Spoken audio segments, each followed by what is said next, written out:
monde, après une longue absence, nous nous réunissons de nouveau pour compléter notre série éducative.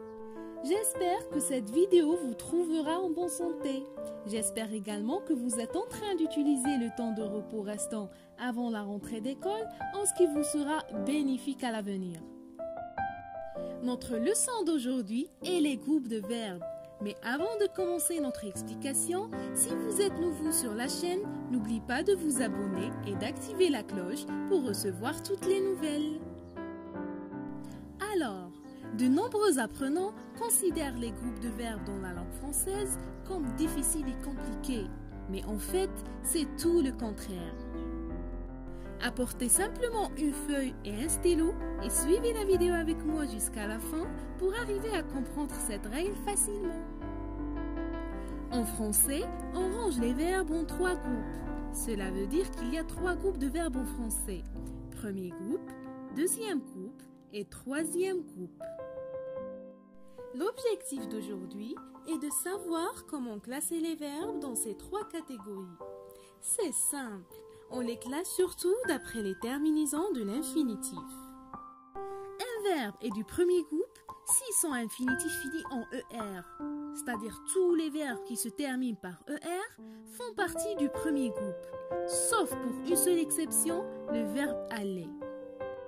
Il n'y a que le verbe aller qui se termine par ER mais qui fait partie du troisième groupe. Il y en a beaucoup des verbes du premier groupe, on prend quelques exemples.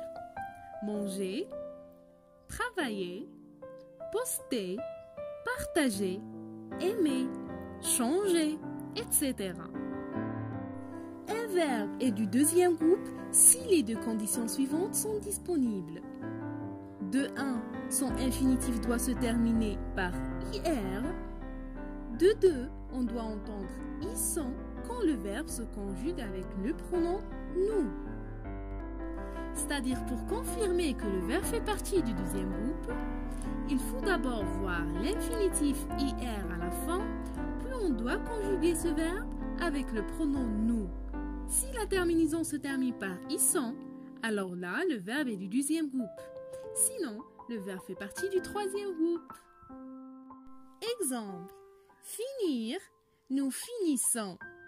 Rougir, nous rougissons. Venir, nous venons et non pas vinissons. C'est-à-dire le verbe venir fait partie du troisième groupe. Et les verbes finir et rougir font partie du deuxième groupe. Le reste des verbes qui ne font ni partie du premier groupe ni du deuxième groupe font partie du troisième groupe.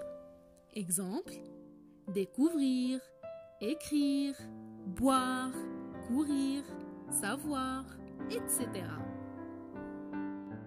C'est-à-dire le troisième groupe contient tous les autres verbes dont le verbe aller, les verbes en IR qui n'ont pas l'indicatif présent en ISON et les verbes terminés à l'indicatif en WAR, par exemple, recevoir, comprendre.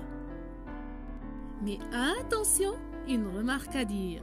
Parmi tous ces verbes, 2 verbes sont particuliers. Le verbe être et le verbe avoir sont des verbes auxiliaires qui ne font partie ni du premier groupe, ni du deuxième groupe, ni du troisième groupe. Et voilà mes amis, c'est tout ce que vous devez savoir sur les groupes de verbes. On se retrouvera dans la prochaine vidéo où je voudrais bien partager quelques exercices sur la leçon d'aujourd'hui, car l'application vous montrera tout ce qui est invisible. À la prochaine!